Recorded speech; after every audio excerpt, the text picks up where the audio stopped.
ओम श्री वेंकटेशाय नमः। मैं professor S Narayan Raju YouTube channel में आप सबका मैं स्वागत करता हूँ। संत गोस्वामी तुलसीदास जी द्वारा रचित श्री रामचरितमानस के लंका कांड से संबंधित विभिन्न पदों की व्याख्या की इस श्रृंखला में आज मैं और एक पद की व्याख्या करने जा रहा हूँ। अब वालिपुत्र अंगद रावण के दरबार में पहुंचने के बाद क्या हुआ, सबसे पहले तुलसीदास जी के शब्दों में देखेंगे। तुरत निशाचर एक पठावा, समाचार रावण ही जनावा। सुनत बेहसी बोला 10 सीसा, अनहु बोली कहाँ कर कीसा। आयसु पाई दूत बहु धाये, कपि कुंजर ही बोली लाई आए। अंगद दीक दसानन भैंसे, सहित प्राण कज्जल गिर जैसे। भुजा बिटप सिर संग समाना, रोमावली लता जनु नाना। मुख नासिका नयन अरुकाना, गिरि कंदरा कोह अनुमाना। गयव सभा मन नेकु ना मुरा, बाली तनय अति बल बांकुरा। उठे सभासद कपि कहु देखी, रावण उर भा क्रोध विशेषी। जता मत गज जोत मह पंचानन, चल जाई। राम प्रताप सुमिरी मन बैठ सभा सिरुनाई। देखिए जिस प्रकार अभी दरबार के लगभग द्वार तक आ गए हैं, उनको देखकर आगे क्या हुआ। तुरत निशाचर एक पटावा, समाचार रावण ही जनावा। सुनत बेहसी बोला 10 सीसा, आनह बोली कहाँ कर कीसा। देखिए तुरंत ही उन्होंने एक राक्षस को भेजा और रावण को अपने आने का समाचार सूचित किया करो। सुनते ही रावण हंसकर बोला, बुला लाओ कहाँ का बंदर है। क्योंकि वो दरबार में, बड़ी दरबार में बैठे हैं, सुबह सुबह आकर बैठे हैं। लगा कि कोई बंदर आके आपको सूचित करना चाहते हैं, तो इतना हंस लिया। ठीक है, कौन है बंदर, आने तो देखेंगे।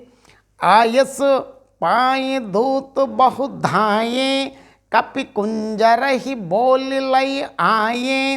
अंगद दीक दसानन भैंसे, सहित प्राण कज्जल गिर जैसे। देखिए जैसे आज्ञा पाकर बहुत से दूत दौड़े और वानरों में हाथी के समान अंगद को बुला लाए। ऐसे वाली हैं, बहुत विशाल दृढ़ काय है, मतलब वानरों में हाथी जैसे हैं।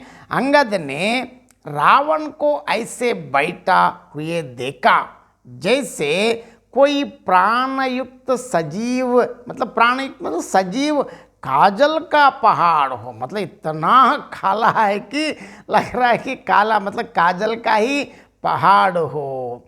भुजा बिटप सिर संग समान, रोमावली लता जनुनान। मुख नासिका नयन अरुकान, गिरि कंदरा कोह अनुमाना। देखिए भुजाएं कैसे हैं, वृक्षों के, और सिर पर्वतों के शिखरों के समान दशानन है। रोमावली मानो बहुत सी लताएं हैं। मुख, नाक, नेत्र और कान पर्वत की कंदराओं और कोहों के बराबर है। मतलब ऐसे विशाल काय देखकर आश्चर्यचकित हो गए हैं। गयव सबा मन नेकु नामुरा, बाली तनय अति बल बांकुरा।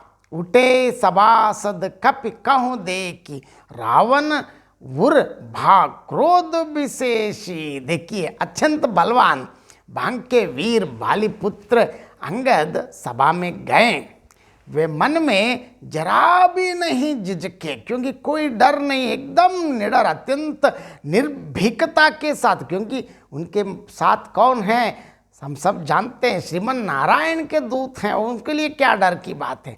अंगद को देखते ही सब सभासद उठ खड़े हुए, लेकिन यह देखकर रावण के हृदय में बहुत बड़ा क्रोध हुआ है। क्यों? ये तो शत्रु है, उसके लिए हमें खड़े क्यों होने की क्या जरूरत है। देखिए, जता मत गज जूत मोह पंचानन चल जाई, राम प्रताप सुमिरी मन बैठ सभा सिरुनाई। जैसे मत्त वाले हाथियों के झुंड में सिंह मतलब निशंक होकर, क्योंकि जितने भी हाथी है तो सिंह के लिए क्या डर है, क्योंकि हमको उनको मालूम है कैसे हाथी को अपने इसमें करना, हाथी को कैसे मार के खाना है। जैसे निशंक मतलब निडर होकर निर्भीकता के साथ जाता है, वैसे ही प्रभु श्रीमन नारायण जी के प्रताप का हृदय में स्मरण करते हुए अत्यंत निर्भीक और निर्भय होकर सभा में सिर नवाकर